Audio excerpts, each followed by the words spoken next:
போர் நிறுத்தம் அறிவிக்கப்பட்ட பின்னரும் ஈரான் ஏவுகணைகளை வீசி தாக்குதல் நடத்துவதாக இஸ்ரேல் தரப்பிலிருந்து குற்றச்சாட்டானது முன்வைக்கப்பட்டிருக்கிறது. முக்கிய செய்தியாக பார்த்து வருகிறோம். விவரங்களை வழங்குவதற்காக எமது முதன்மை செய்தியாளர் பிரவீன்குமார் நம்மொழிந்திருக்கிறார். பிரவீன்குமார், விவரங்களை பதிவு பண்ணார். ஈரான் இஸ்ரேலுக்கு இடையிலான போர் உண்மையில் முடிவுக்கு வந்து விட்டதா இல்லையா என்ற ஒரு கேள்வியை தற்போது மீண்டும் எழுப்பியிருக்கிறது. அதாவது கடந்த 13ஆம் தேதி தொடங்கிய ஈரான் இஸ்ரேல் இடையிலான போர் என்பது இன்று 12வது நாள். ஆனால் இந்த 12வது நாளில் மிக முக்கிய திருப்பமாக இந்த போர் முடிவுக்கு வந்துவிட்டதாக இரண்டு நாடுகளும் ஒரே நேரத்தில் தன்னிடம் இந்த போர் முடிவு குறித்து பேசியதாக அமெரிக்க அதிபர் ட்ரம்ப் தன்னுடைய சோசியல் மீடியாவில் ஒரு பதிவு ட்ரூத் வலைதளத்தில் அவர் பதிவிட்டிருந்தார். அதாவது இரண்டு நாடுகளும் ஈரான் இஸ்ரேல் என இரண்டு நாடுகளும் ஒரே நேரத்தில் போர் நிறுத்தம் தொடர்பாக ஒப்புக்கொண்டதாக அவர் தெரிவித்திருந்தார். இது இந்த போர் முடிவுக்கு வந்துவிட்டது என்பதையே காண்பித்தது. ஆனால் சம்பந்தப்பட்ட நாடுகள் தரப்பில் தொடக்கத்தில் எந்தவித அறிவிப்பும் வெளியாகவில்லை. ஈரானை பொறுத்தவரையில் ஈரானுடைய வெளியுறவுத்துறை அமைச்சர் இந்த விவகாரத்தை மறுத்தார். அதாவது போரை தொடங்கியது ஈரான் தான், அது எப்போது முடிய வேண்டும் என்பது நாங்கள் தான் முடிவு செய்வோம், மற்ற நாடுகள் இதில் தலையிட முடியாது என்று தெரிவித்திருந்தார். அப்படி என்றால் போர் இன்னும் முடிவுக்கு வரவில்லை என்பதையே அவருடைய அந்த அறிக்கை என்பது காண்பித்தது. போர் முடிவுக்கு வரவில்லை என்பதை காண்பித்தது. அதற்கு பிறகு சிறிது நேரத்திற்கு பிறகு ஈரானுடைய அதிகாரப்பூர்வ அரசு தொலைக்காட்சியில் மிக முக்கிய செய்தியாக ஒரு செய்தி வெளியானது.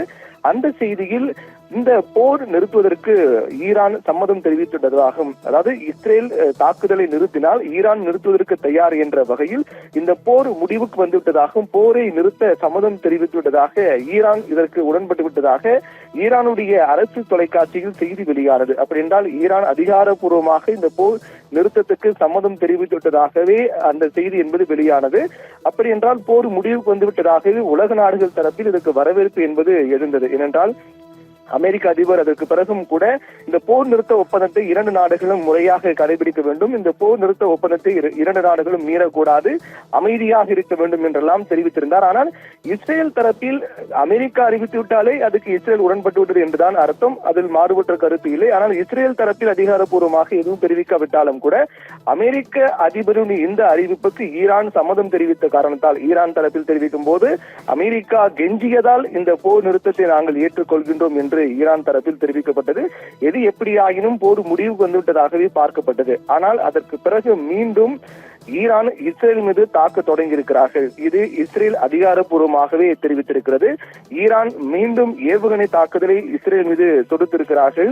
அப்படி என்றால் ஈரானை பொறுத்தவரையிலும் அந்த போர் ஒப்பந்தத்தை மீறி இருக்கிறார்கள். போர் ஒப்பந்தத்தை மீறி ஈரான் தங்கள் நாட்டின் மீது தாக்குவதாக இஸ்ரேல் தெரிவித்திருக்கிறார்கள். இதற்கு தகுந்த பதிலடி கொடுப்போம் என்றும் இஸ்ரேல் தெரிவித்திருக்கிறது. போர் நிறுத்த ஒப்பந்தத்தை ஈரான் கடைபிடிக்கவில்லை, மீறி இருக்கிறார்கள் என்று இஸ்ரேல் பகிரங்கமாக குற்றம் சாட்டியிருக்கிறார்கள். தொடர்பான வீடியோ காட்சிகளும் தற்போது வெளியாக இருக்கிறது. ஈரான் மீண்டும் இஸ்ரேல் தாக்கக்கூடியதாக அங்கிருந்து வரக்கூடிய செய்திகள் எல்லாம் தெரிவிக்கின்றது. அப்படி என்றால் இந்த தாக்குதலுக்கு இஸ்ரேல் மீண்டும் தக்க பதிலடி கொடுக்கும் என்று எதிர்பார்க்கப்படுகிறது. அப்படி இருக்கக்கூடிய சூழ்நிலையில் போர் முடிவுக்கு வரவில்லை என்பதுதான் இதன் மூலமாக தெரிய வருகிறது.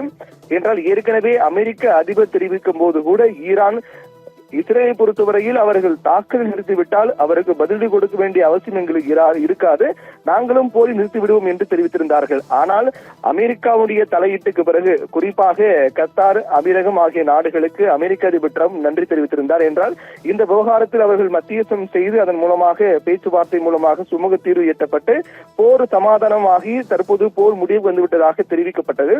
ஆனால் அதையும் தாண்டி ஈரான் மீண்டும் இஸ்ரேலை தாக்க தொடங்கியிருக்கிறார்கள்.